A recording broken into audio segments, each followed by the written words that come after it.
नमस्कार दोस्तों, JB study point के यूट्यूब चैनल में आपका बहुत बहुत हार्दिक और अभिनंदन करता हूं। NTA UGC नेट पेपर 1 का आज ऑनलाइन प्रैक्टिस सेट संख्या 57 है। हमारा उद्देश्य है अब की बार नेट JRF पार। तो फ्रेंड्स आइए शुरू करते हैं। आप हमारा बैनर देख सकते हैं, देव कुमार PhD इतिहास, एक बार JRF 4 बार नेट। अगर किसी को नोट्स लेने हो और हमारे व्हाट्सएप ग्रुप में जुड़कर तैयारी करने के इच्छुक हो तो 8755575312 पर संपर्क कर सकते हैं। तो आइए शुरू करते हैं। वीडियो शुरू करने से पहले अगर आप हमारे चैनल पर नए हैं और आपने अभी तक हमारा चैनल सब्सक्राइब नहीं किया तो प्लीज़ सब्सक्राइब कर लें। उसके पास में बेल आइकन प्रेस करें, लाइक और शेयर करके बताएं दोस्तों वीडियो हमारी कैसी लगी। दोस्तों आइए शुरू करते हैं। पहला सवाल आपके सामने है, संचार में भाषा है। आपको आंसर करने के लिए 10 सेकंड का समय दिया जाएगा। आपको हर एक सवाल में कमेंट करना है। तो संचार में भाषा है, पहला ऑप्शन अमौखिक कूट, मौखिक कूट, प्रतीकात्मक कूट या चित्रात्मक कूट। 4 ऑप्शन आपके सामने।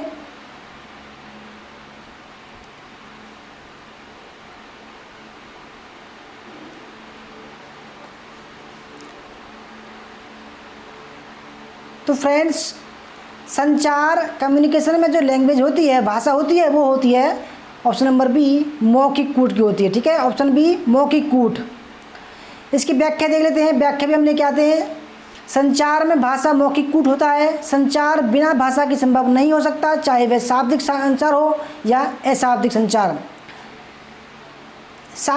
अशाब्दिक संचार में भी निम्न भाषा का प्रयोग किया जाता है, जैसे दृश्य संकेत भाषा, श्रव्य संकेत भाषा, दैनिक भाषा और समय भाषा, पार्श्व भाषा। ठीक है दोस्तों,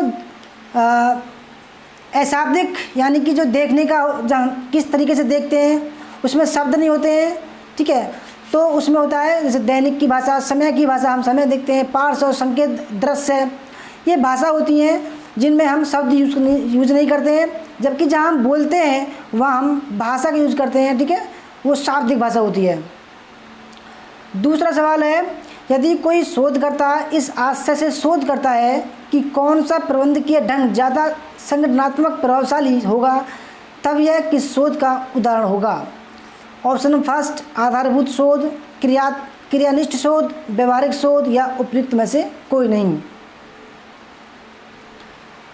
दोस्तों, कोई शोध करता है और वह इस आशय से शोध करता है, अनुसंधान करता है, रिसर्च करता है कि कौन सा प्रबंधकीय या मैनेजमेंट का तरीका ज़्यादा संगठनात्मक प्रभावशाली होगा, तब यह किस शोध का उदाहरण होगा।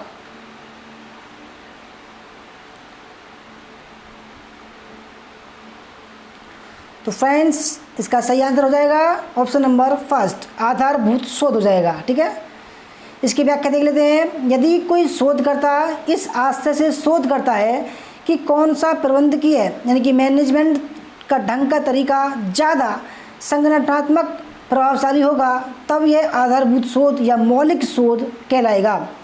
क्रियानिष्ठ शोध तत्कालीन समस्याओं का निस्तारण करने के लिए किया जाता है, जबकि व्यवहारिक शोध सामाजिक समस्याओं का अध्ययन करने के लिए किया जाता है। दोस्तों नोट डाउन करना, क्रियानिष्ठ शोध तत्कालीन समस्याओं का निस्तारण करने के लिए किया जाता है, जबकि व्यवहारिक शोध सामाजिक समस्याओं का अध्ययन करने के लिए किया जाता है। तीसरा सवाल है, निम्नलिखित में से कौन सा इंटरनेट सर्विस प्रोवाइडर नहीं है। MTNL, BSNL, एयरनेट इंडिया या ऑप्शन नंबर 4 इन्फोटेक इंडिया। दोस्तों, इंटरनेट सर्विस यानी कि जो आपके फ़ोन में या कंप्यूटर में, लैपटॉप में, जहाँ भी जो इंटरनेट प्रोवाइड कराते हैं, सिम वगैरह, कौन से जो प्रोवाइडर हैं IPS, तो वो कौन कौन से इसमें से नहीं है। चारों में से 3 है, एक नहीं है।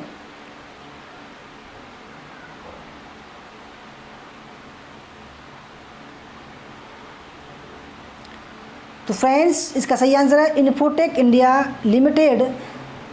ये क्या है, ये सर्विस प्रोवाइडर नहीं है, इंटरनेट इसका प्रोवाइड नहीं कराते। जबकि MTNL दिल्ली में BSNL का रूप है। BSNL आप जानते होंगे भारत संचार निगम लिमिटेड। और एयरनेट ठीक है, ये भी जो है सर्विस, इंटरनेट सर्विस प्रोवाइड करवाती है। MTNL महानगर टेलीफोन निगम लिमिटेड, BSNL भारत संचार निगम लिमिटेड, एयरनेट इंडिया के सभी दूरसंचार से संबंधित हैं, जबकि इन्फोटेक इंडिया लिमिटेड IT माने इंफॉर्मेशनल टेक्नोलॉजी से संबंधित है। निम्नलिखित चरों में से किसे परिमाणात्मक रूप से अभिव्यक्त नहीं किया जा सकता है? पहला ऑप्शन है सामाजिक आर्थिक स्तर, दूसरा वैवाहिक स्तर, तीसरा संख्यात्मक स्तर और नंबर 4 पेशेवर अभिवृत्ति।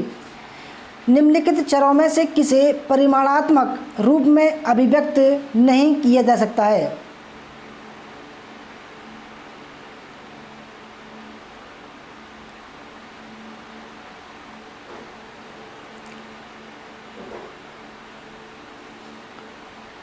तो फ्रेंड्स, इसका सही आंसर है ऑप्शन नंबर बी, वैवाहिक स्थिति। ठीक है, वैवाहिक स्थिति को परिमाण के रूप में हम अभिव्यक्त नहीं कर सकते हैं। इसकी व्याख्या देख लेते हैं। लोगों का सामाजिक आर्थिक स्तर क्या है, इसको तो परिमाणात्मक रूप में अभिव्यक्त किया जा सकता है।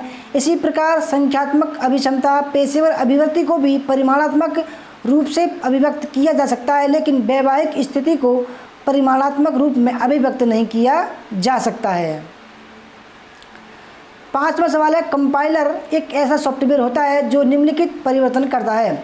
ऑप्शन फर्स्ट, करैक्टर से बिट्स, सेकंड उच्च स्तरीय भाषा से मशीनी लैंग्वेज, तीसरा मशीनी लैंग्वेज से उच्च स्तरीय लैंग्वेज और नंबर 4 वर्ड से बिट्स।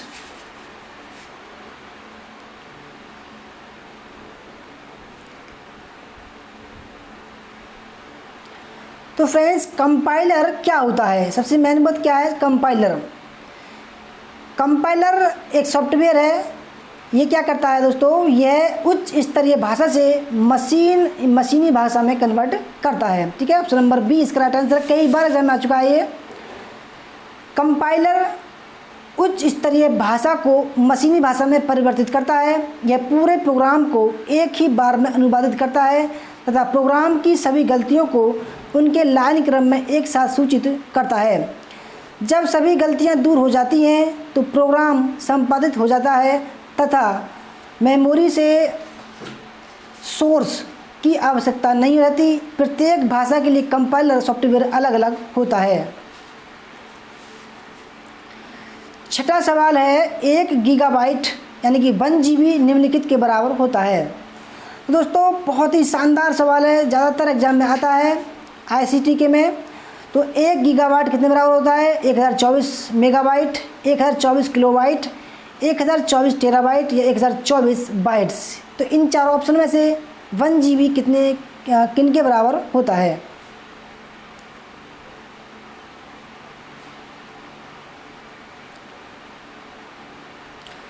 तो फ्रेंड्स, 1024 MB बराबर होता है 1 GB। ठीक है, 1 मेगाबाइट। इसकी व्याख्या दे लेते हैं।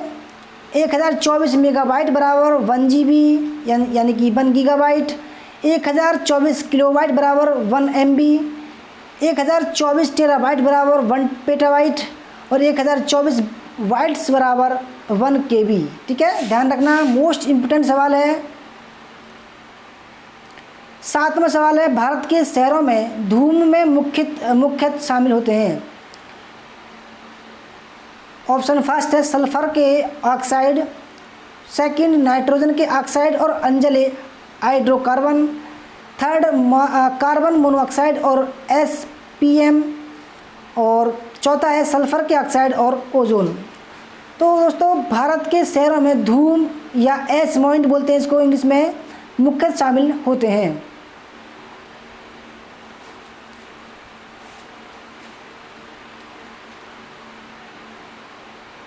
तो फ्रेंड्स, सही आंसर हो जाएगा धूम। जो शहरों में जो धूम होती है, धूलकण, ठीक है, धूलकण जो होती है, धूलकण एस्मोइड, ठीक है, धूलकण है ये। तो उसमें क्या होता है, नाइट्रोजन के ऑक्साइड और अंजले हाइड्रोकार्बन होते हैं। ठीक है, ऑप्शन नंबर बी जो है सही आंसर हो जाएगा इसका। भारत में धूम, ठीक है, धूम या स्मोक बोलते हैं इसको, में मुख्य नाइट्रोजन के ऑक्साइड और अंजले हाइड्रोकार्बन शामिल होते हैं।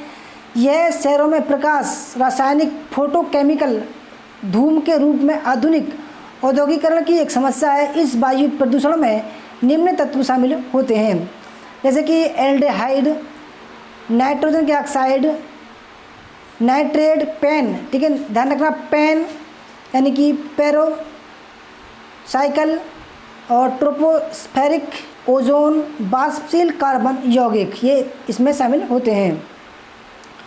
8वां सवाल, निम्नलिखित में से किसे संसद के स्वीकृत प्रस्ताव के बिना राष्ट्रपति द्वारा हटाया जा सकता है?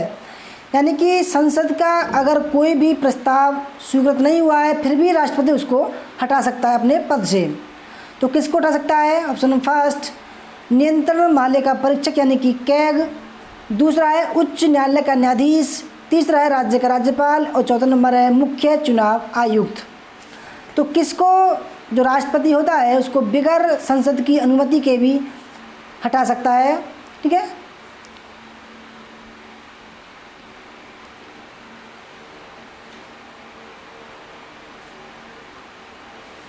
तो फ्रेंड्स, राष्ट्रपति जो होता है वो राज्य के राज्यपाल को, गवर्नर को अपने मनपसंद प्रसाद प्रसन्न तक जो वो पद धारण कर सकता है और उसको कभी भी वो अपने पद से हटा सकता है। ऑप्शन नंबर इसका सी राइट आंसर है।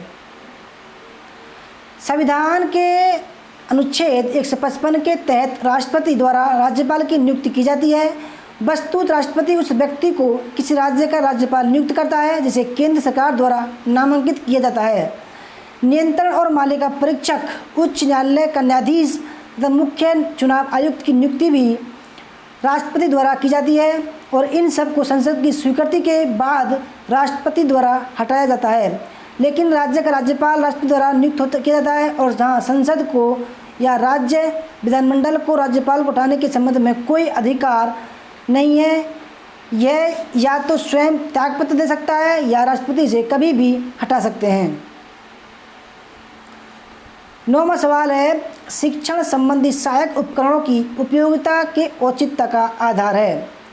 ऑप्शन फर्स्ट, कक्षा में विद्यार्थियों का ध्यान आकर्षित करना, दूसरा कक्षा में अनुशासनहीनता की समस्या को कम करना, तीसरा विद्यार्थियों के अधिगम परिणामों को इष्टतम करना, ऑप्शन नंबर 4 अधिगम कार्यों में विद्यार्थियों को प्रभावी ढंग से लगाना।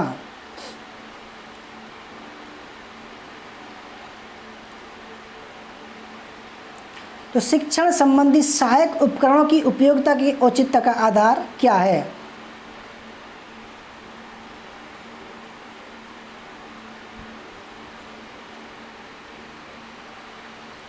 तो फ्रेंड्स, सही आंसर हो जाएगा इसका ऑप्शन नंबर सी, विद्यार्थियों के अधिगम परिणामों को इष्टतम करना। ऑप्शन नंबर सी इसका राइट आंसर हो जाएगा।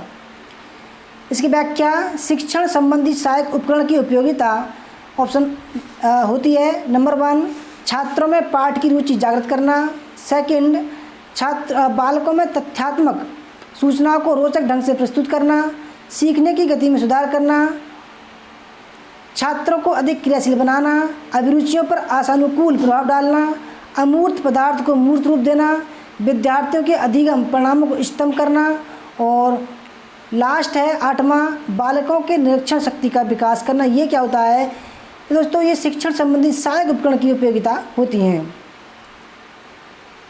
10वां सवाल है, अच्छे शिक्षण के लिए क्या क्या अपेक्षित है? निदान, उपचार, निर्देश या प्रतिपुष्टि। दोस्तों, प्रभावी शिक्षण या इफेक्टिव टीचिंग के लिए क्या क्या अपेक्षित साधन होते हैं? आपको कूट दे रखे हैं 1 2 2 3 4 3 4 या 1 2 3 4 यानी कि सभी ठीक हैं।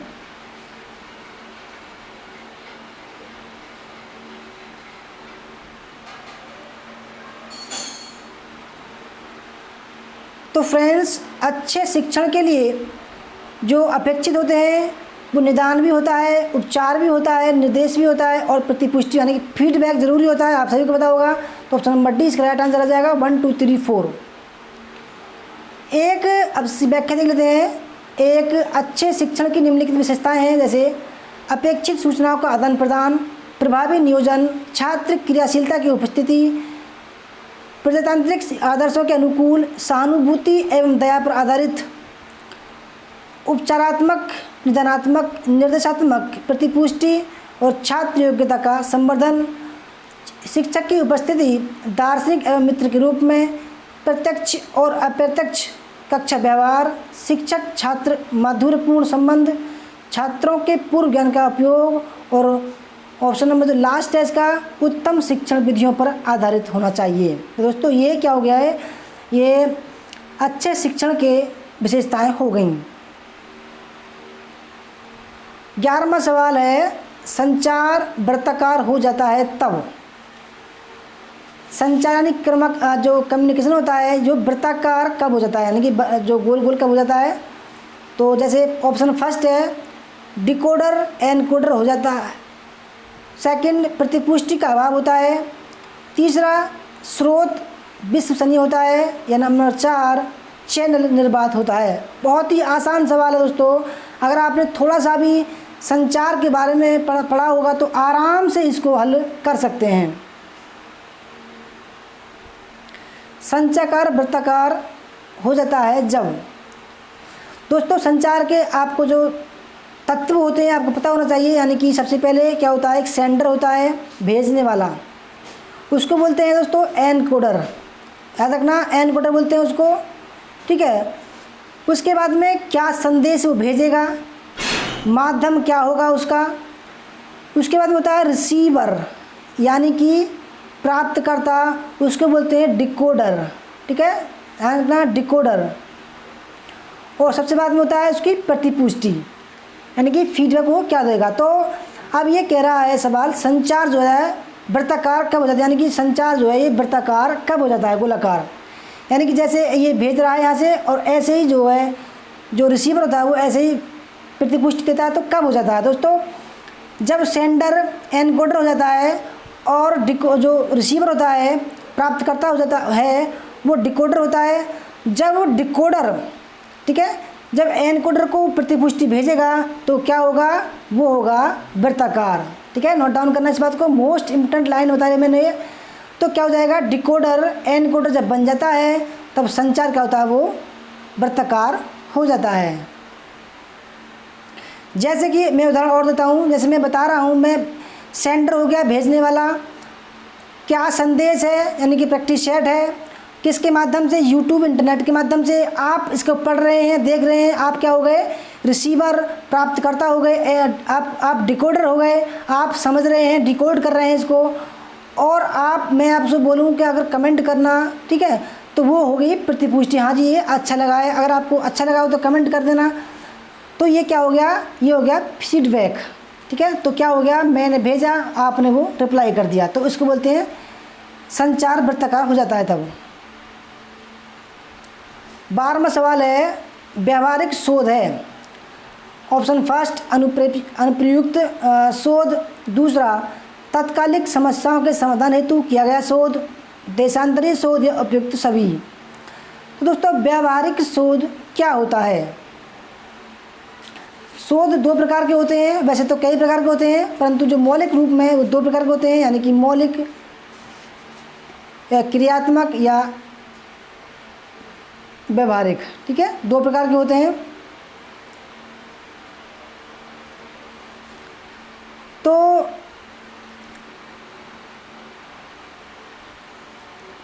बारह का जो सही आंसर है वो हो जाए तात्कालिक समस्याओं के समाधान हेतु किया गया शोध, ठीक है। तात्कालिक समस्याओं के समाधान हेतु किया गया शोध को बोलते हैं व्यवहारिक शोध। उसकी व्याख्या देख लेते हैं। तात्कालिक समस्याओं के समाधान हेतु किया गया शोध व्यवहारिक शोध कहलाता है। इसमें तात्कालिक समस्याओं के समाधान के लिए ऐसा हल निकालने का प्रयास किया जाता है कि वह जल्द से जल्द समस्या को समाप्त कर सके। ऐसे परिस्थितियों में व्यवहारिक शोध ही उपयुक्त है, न कि सैद्धांतिक शोध। 13वां सवाल है शोध की विषयनिष्ठता को किस प्रकार बढ़ाया जा सकता है। पहला ऑप्शन है उसकी निष्पक्षता के जरिए, उसकी विश्वस्तता के जरिए, उसकी वैधता के जरिए या उपयुक्त सभी। तो दोस्तों शोध की विषय निष्ठता को किस प्रकार बढ़ाया जा सकता है।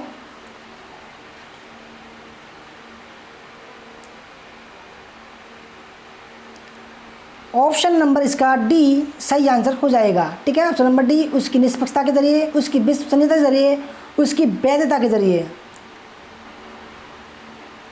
शोध की विषय निष्ठता को उसकी निष्पक्षता, विश्वस्तता, वैधता के जरिए बढ़ा जाता है। शोध को इन तीनों का खरा उतरना चाहिए। 14वां सवाल है, निम्नलिखित में कौन सी कंप्यूटर भाषा नहीं है? पास्कल, यूनिक्स, फोर्ट्रान या कोबोल। दोस्तों मोस्ट इम्पोर्टेंट सवाल है, हर बार एग्ज़ाम में ये भाषा का सवाल आता है, इसलिए इस प्रैक्टिस सेट में 2 सवाल भाषा के आ गए हैं, क्योंकि कंप्यूटर भाषा हमको मालूम होनी चाहिए कितने प्रकार की होती हैं। तो दोस्तों सही आंसर है इसका ऑप्शन नंबर बी, यानी कि जो यूनिक्स है वो कंप्यूटर भाषा नहीं है, जबकि पास्कल भी है, फोर्ट्रान भी है, कोबोल भी है। ठीक है, Unix time sharing operating system है, यानी कि यूनिक्स जो है, यूनिक्स और लाइनक्स क्या है, ये एक दोस्तों ऑपरेटिंग सिस्टम, जैसे विंडो एक्सपी हो गया, विंडो विस्टा हो गया, विंडो 10 हो गया, विंडो 8 हो गया, ये क्या हो गए, ये ऑपरेटिंग सिस्टम हो गए। इसी प्रकार जो यूनिक्स है, यूनिक्स और लाइनक्स, ये बड़े कंपनियों में इसको यूज़ करते हैं, डाटा सर्वर है ये।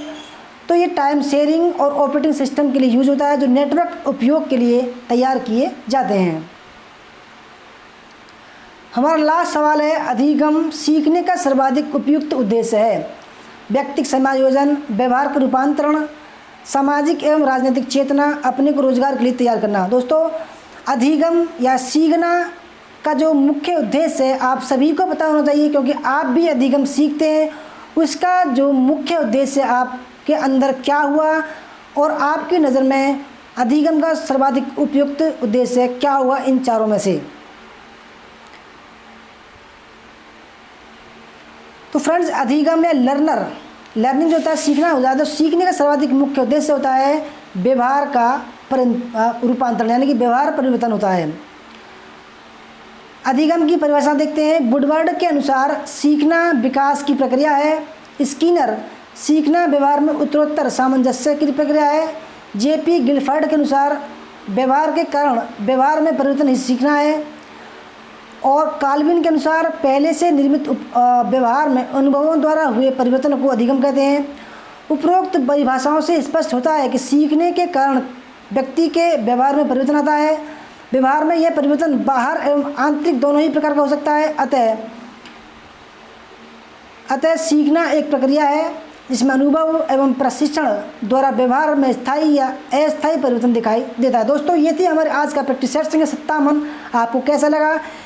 हमारा प्रैक्टिस सेट अच्छा लगा तो लाइक करना, शेयर करना, कमेंट करना और हमारे चैनल JB स्टडी पॉइंट को जरूर सब्सक्राइब कर देना। उसके पास में जो बेल आइकन है उसको प्रेस कर देना, जिसके आने वाली नई वीडियो की नोटिफिकेशन आपको पहले ही मिल सके। दोस्तों बने रहिए हमारे साथ। जय हिंद, जय भारत, वंदे मातरम।